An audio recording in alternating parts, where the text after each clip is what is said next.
ক্ষমতা বা পাওয়ারের 1 সেকেন্ডের নাই ভরসা। আজকে আপনার হাতে ক্ষমতা আছে, গতকালকে অন্য কারো হাতে থাকবে। এটাই স্বাভাবিক, এটাই প্রাকৃতিক নিয়ম।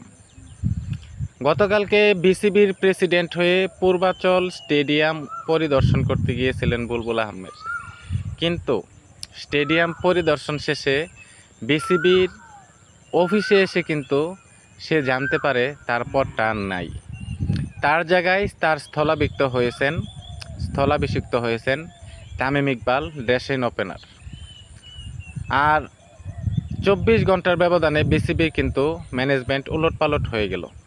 কিন্তু যেটা শঙ্কার বিষয় সেটা হচ্ছে যে বাংলাদেশের যে ক্রিকেট বোর্ড, এটা কিন্তু সরকারের নির্দেশনা অনুযায়ী কিন্তু হয়তোবা দুর্নীতি পেয়েছে, হয়তোবা অনিয়ম পেয়েছে, কারচুপি পেয়েছে নির্বাচনে। এই প্রেক্ষিতে কিন্তু বাংলাদেশের এই বুলবুলের যে বোর্ড আছে সেটা ভেঙে দেওয়া হয়েছে। কিন্তু শঙ্কার বিষয় হচ্ছে সেটা হচ্ছে এর কারণে কি আইসিসি থেকে কোনো শাস্তি পাবে বাংলাদেশ ক্রিকেট বোর্ড?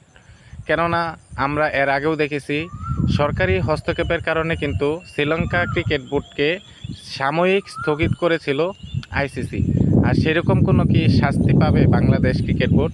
অবশ্যই আপনার মতামত কমেন্ট বক্সে জানিয়ে দেবেন।